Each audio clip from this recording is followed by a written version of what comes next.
Salut les amis, prêtez bien attention aux quelques minutes qui vont suivre, parce que c'est une vidéo de la plus haute importance, ça peut changer toute votre vie. Concentrez-vous et bon voyage. Ah non, on n'a pas été entendu, puisqu'on est avec Lydia, on a quitté l'INRA. On s'est mis à notre compte, puisque quand on a commencé à montrer que les sols mouraient biologiquement, on nous a demandé de nous taire. Donc on a quitté l'Institut et on s'est mis à notre compte, parce que on estimait que notre devoir de scientifique, c'était quand même d'alerter le monde agricole que la voie qui était choisie n'était pas la bonne, ne permettrait pas de faire une agriculture pérenne. Il ne peut y avoir d'agriculture pérenne que si on est sur des sols vivants. Le sol abrite 80% de la biomasse vivante. Donc si vous tuez, on en a tué 90%, c'est qu'on est en train de tuer tout ce qui est à la source de la vie. C'est quand même les microbes qui nourrissent nos plantes, qui font que nos plantes sont saines, sont nutritifs pour nous. Alors que maintenant, les gens, nous sommes quand même dans la société la plus confortable de l'histoire de l'humanité et nos dépenses de sécurité sociale augmentent de 6% par an. Il y a quand même des questions à se poser, quoi. Est-ce que les gens sont si bien nourris que ça pour être aussi malades ? Nous ne faisons plus de culture en Europe, nous gérons de la pathologie végétale. C'est-à-dire nous essayons de maintenir vivants des plantes qui ne demandent qu'à mourir tellement elles sont malades. Rien à voir avec l'agriculture. L'agriculture, c'est pas ça. L'agriculture, normalement, c'est cultiver des plantes saines. On ne mettait pas un pesticide en 1950 sur les blés en Europe. Il n'y avait pas un traitement fongique qui était appliqué. Maintenant, c'est au moins 3-4. Sinon, le blé, il est pourri avant d'arriver dans le silo. Donc il y a quand même une énorme différence, si vous voulez, au niveau... Mais ça se voit pas, parce que comme on a balancé les produits, et tiens, le blé, il est bien. Sauf que, si, il se casse la figure, alors... Parce que comme on met trop d'azote, il tombe. Vous avez dû voir dans les champs les blés qui tombent. Alors on met des hormones pour raccourcir les tiges, c'est pour ça que les blés sont bien plus bas qu'autrefois. Autrefois, les blés faisaient 1,50 m. Maintenant, ils font 60 cm, parce qu'on les raccourcit avec des hormones. Alors ces hormones, il faut avorter les arbres qu'il y a autour. Fait disparaître toute la flore, parce que ça gêne les reproductions des dicotylédones. C'est une espèce de monde complètement strange, quoi. Mais les gens ne le savent pas, donc... devant les champs. Autrefois, les champs, c'était plein de coquelicots, il y avait plein d'autres espèces, il y avait une biodiversité dans un pays comme la Hollande a déjà perdu 75% de toute sa flore. Il y a une des flores les plus pauvres de la planète, la Hollande. Mais c'est intensifié au niveau agricole de façon incroyable. Tu l'as vu ton sol? Non? Ah, tu vois, c'est impressionnant. Hein, regarde-le. Donc vous avez vu les amis, ce que nous dit Claude Bourguignon dans la première partie là de la vidéo, c'est que les sols sont morts, il n'y a plus de biodiversité, donc tout ce qui pousse dessus, en gros, c'est comme des coquilles vides, c'est de la flotte avec un peu de fibres. Bon, il y a évidemment quand même, il reste des micronutriments, mais pas du tout suffisamment. Et c'est ce qui expliquerait notamment certaines études qui nous montrent qu'on peut très facilement retrouver sur Internet. Des études qui nous montrent que quand on mange une pomme aujourd'hui, par exemple, on a 45 fois moins de vitamine C qu'une pomme des années 50. Et on peut analyser tous les fruits et les légumes, c'est la même chose. Donc ce que je dis souvent, c'est bon courage demain matin pour manger vos 45 pommes au petit déjeuner. C'est délicat. Donc en fait, on commence à réaliser quand on se renseigne un peu qu'aujourd'hui, on n'a pas de solution. Aujourd'hui, plusieurs études ont mis en évidence cette baisse des micronutriments dans nos aliments. Les teneurs en vitamines B, C, D, calcium, sélénium, fer, zinc diminuent. Un phénomène aggravé par le fait que notre nourriture, souvent trop sucrée ou salée, contient trop de mauvaises graisses. Résultat, nous ingérons des calories vides, pauvres en micronutriments qui altèrent notre organisme.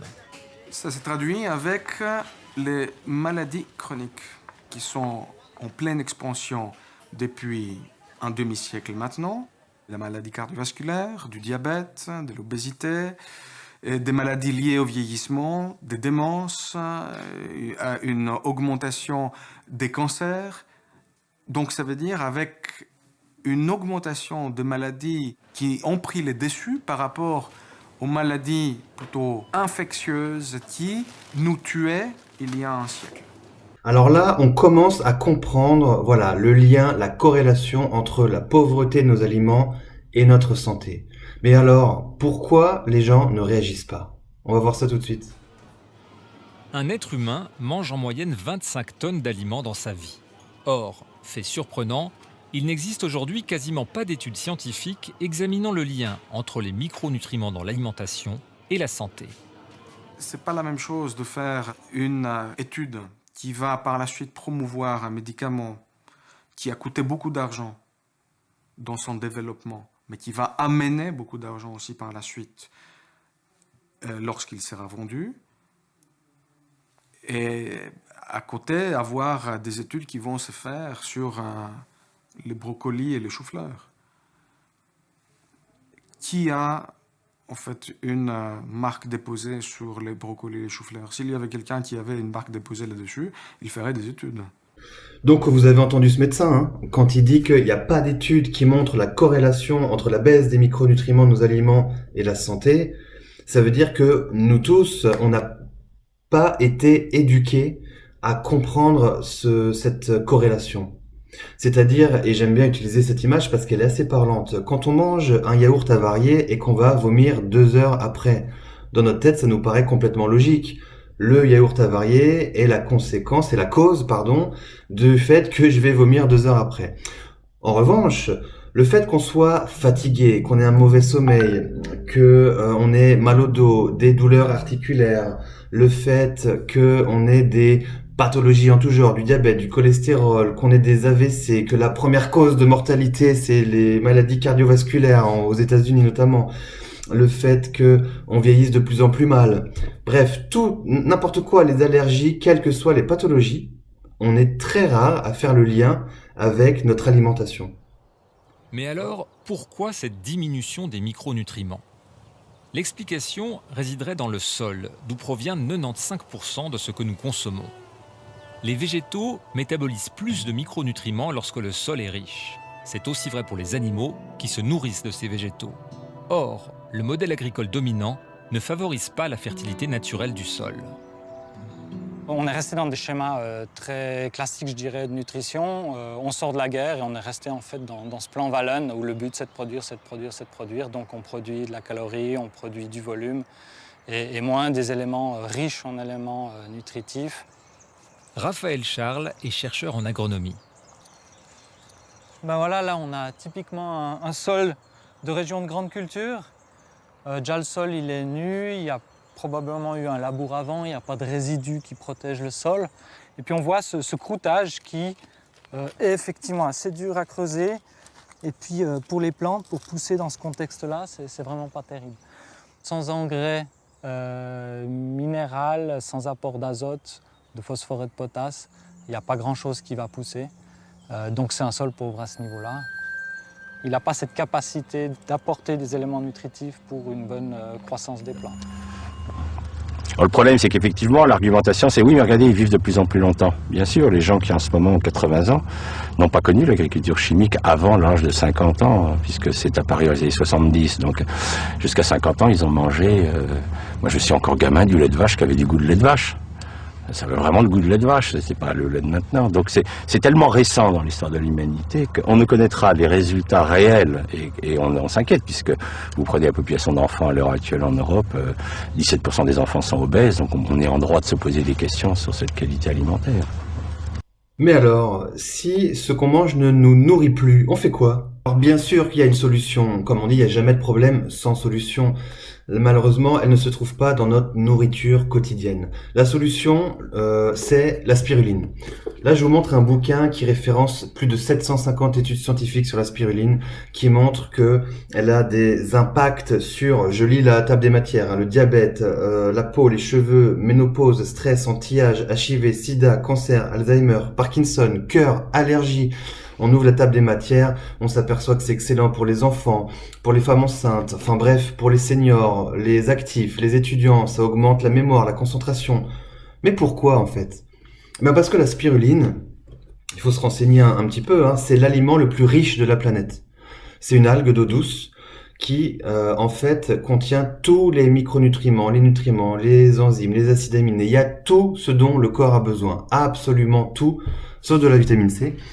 Et donc du coup, pourquoi ça a un impact sur autant de pathologies? Tout simplement parce que quand on nourrit le corps, le corps fonctionne beaucoup mieux. Il récupère ses mécanismes ancestraux de régulation. Le corps, c'est une machine extrêmement puissante à la base. Mais pourquoi il fonctionne pas bien? Parce qu'il n'a pas les bons outils. C'est comme un artisan. Tu as beau avoir le meilleur artisan du monde, s'il n'a pas les bons outils, il fait rien l'artisan. Mais le corps, c'est pareil. C'est une machine extraordinaire, mais s'il n'a pas les bons outils, il fait rien. Et donc, voilà. En gros, spiruline, moi je conseille à tout le monde d'en consommer. C'est une urgence nationale, internationale, planétaire même, j'ai envie de dire. Après, il faut bien choisir. La spiruline, il faut faire attention. C'est un puissant attire métaux lourds. Il faut faire attention où elle est cultivée, dans quelles conditions, etc. C'est pour ça que moi je consomme celle-là sous forme de gel alimentaire. Pourquoi? Parce que toutes les formes de spiruline sous forme sèche, on en perd 70% à la digestion. Donc c'est un peu dommage. Alors que la forme en gel, donc voilà, on prend une cuillère, on met un peu dans sa cuillère, on avale avec une gorgée d'eau, ça prend 15 secondes. La forme en gel permet de protéger les principes actifs de l'acidité gastrique et donc d'être assimilé à plus de 80%. Et ça change absolument tout. Personnellement, ça fait 4 ans maintenant que je consomme de la spiruline. Comme par hasard, ça fait 4 ans que je suis pas tombé une seule fois malade. Mais pas une seule fois. J'ai pas eu un tout petit début de rhume, de grippe, de quoi que ce soit. Jamais. Forme, sommeil, on se réveille mieux, meilleure digestion. Enfin bref. Ce monsieur-là qui a écrit ce livre, j'ai été le rencontrer parce qu'il a il a donné des conférences un peu à droite à gauche et quand j'ai voulu vraiment creuser le sujet sur la spiruline, j'ai été le rencontrer et quand j'ai discuté un petit peu avec lui à la fin, il m'a dit ça fait 25 ans qu'il prend de la spiruline en continu, 25 ans. Et ce mec, il a beau être un peu âgé, il a une vitalité extraordinaire. Donc voilà les amis, vraiment, que ce soit pour vous, mais vos enfants. Dans le livre, il explique que pendant la période de croissance des enfants, c'est là où il faut la spiruline. Parce que, vous savez, quand on est enfant, la moindre cicatrice, qu'elle soit psychique ou psychologique, elle reste à vie. Eh ben, c'est pareil pour les carences alimentaires. La moindre carence, les enfants, ils le payent très cher. Et donc, il y a des études qui montrent que les enfants ont des meilleurs résultats scolaires, meilleure concentration, meilleur développement intellectuel également. Donc voilà, à recommander pour toute la famille. Surtout que quand on fait le calcul, 3 tubes pour 2 mois, ça nous fait 2,20 € par jour. Donc c'est le prix d'un café terrasse. La question à se poser, c'est combien ça vaut d'être en bonne santé. L'objectif, c'est d'augmenter notre qualité de vie et puis surtout augmenter notre espérance de vie. Vivre 10 ans, 20 ans, 30 ans de plus pour pouvoir voir nos petits-enfants grandir, pouvoir jouer avec eux dans le jardin au lieu d'être sur un lit d'hôpital les 10 dernières années de notre vie. Voilà, c'est un peu ça l'idée. C'est peut-être un peu choc ce que je dis, mais c'est fait exprès, c'est pour vraiment que les gens prennent conscience. On a tous une décision à prendre. Allez, à bientôt les amis.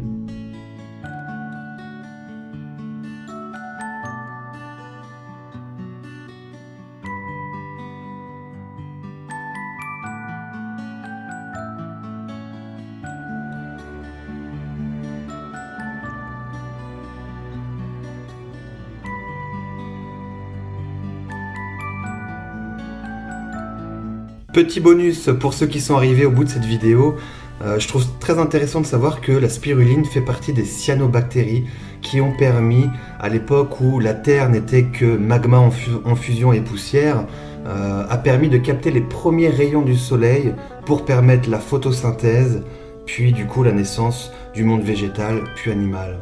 Et c'est très intéressant de constater d'ailleurs que son hémoglobine est quasiment similaire à l'hémoglobine humaine, à un atome de magnésium près. Donc en fait, quand on mange de la spiruline, on mange un petit bout de notre ADN. La spiruline est le maillon originel de la chaîne alimentaire. Elle a survécu à tous les cataclysmes qu'on peut imaginer. Elle est toujours là aujourd'hui et elle nous survivra. Donc, nourrissons-nous de ce joyau de la nature. Salut les amis.